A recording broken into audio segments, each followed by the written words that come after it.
Nipo hapa kwa niaba ya Mheshimiwa Profesa Adolf Mkenda, Waziri wa Elimu, Sayansi na Teknolojia, ambaye alitarajiwa kuwa mgeni rasmi katika hafla hii, lakini ilimpendeza yeye mimi kuja hapa kwa sababu nakuja kuongea na vijana. Hivyo naomba mupokee kwanza udhuru wake, lakini tupokee fursa ambayo amenipa mimi ya kuja hapa na kuja kuongea na vijana wenzangu. Hivyo basi naomba mpokee salamu zake za pongezi na shukrani za dhati kwa maandalizi na umuhimu wa tukio hili. Ndugu wageni waalikwa, nichukue fursa hii kuipongeza management ya VETA pamoja na washirika wa mradi huu kwa kubuni wazo lenye tija linalogusa sekta yenye uhitaji mkubwa wa ujuzi.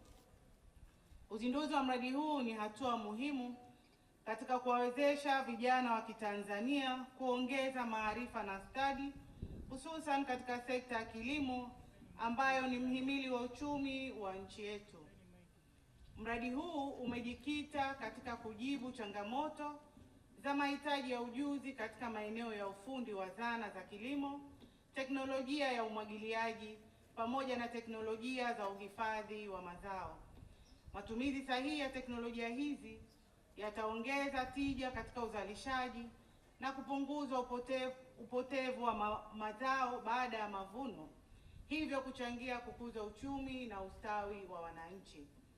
Ndugu wageni waalikwa, serikali ya awamu ya 6 chini ya uongozi wa Mheshimiwa Dr. Samia Suluhu Hassan, Rais wa Jamhuri ya Muungano wa Tanzania, imeweka mkazo mkubwa katika kuifanya sekta ya kilimo kuwa ya kisasa na yenye tija ili iweze kuchangia kikamilifu katika ajira na uchumi wa taifa. Na haya ameelezwa vizuri sana Naibu Katibu Mkuu, lakini pia Mheshimiwa Mkuu wa Mkoa amegusia pia. Tangu kuasisiwa kwa taifa hili, sekta ya kilimo imeendelea kuwa uti wa mgongo wa uchumi wetu, ikiajiri zaidi ya 60% ya Watanzania. Ili sekta hii iwe shindani kikanda na kimataifa, ni lazima iendeshwe na nguvu kazi yenye ujuzi, ubunifu na maarifa ya kibiashara.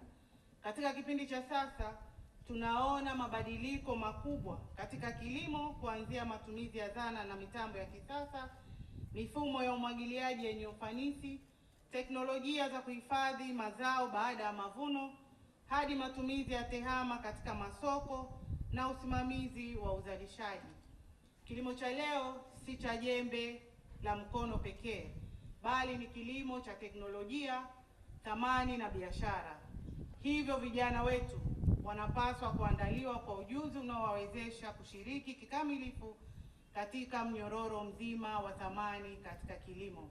Watu tuliowapa mbegu, Mheshimiwa Waziri, na mbegu za majani lakini za kulisha ng'ombe wamefanyia mchezo. Sasa baadaye tukakasirika sisi wengine, kwa nini tumewapa hizi mbegu na niafa wamezichezea? Sio wamezichezea, ndio hiyo elimu na vijana. Elimu ile ingekuwa wamekuja hawa wayefa hawa saizi wote wanang'aa hapa,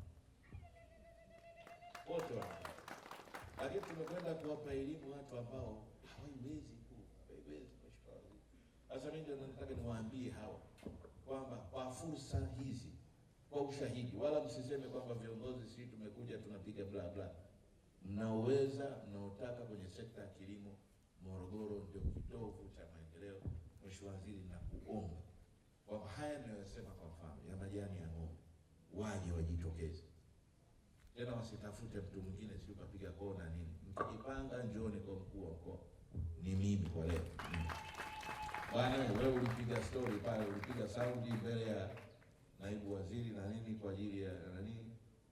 Tumekuja sasa tuonesha hayo majani ya kupanda, tukapande wapi. Mimi nakuonesha mradi wetu huu wa ujasiriamali wa vijana kwa mustakabali wa chakula na kilimo, au kwa kifupi tunaoita YEFA, ambao ni Youth Entrepreneurship for Future of Food and Agriculture. Mradi huu umeanzishwa kama ulivyosema kwamba kulikuwa na masuala mbalimbali ambayo serikali imeona yafanyike hapa nchini. Umeona mradi wa UBT, lakini na miradi mingine.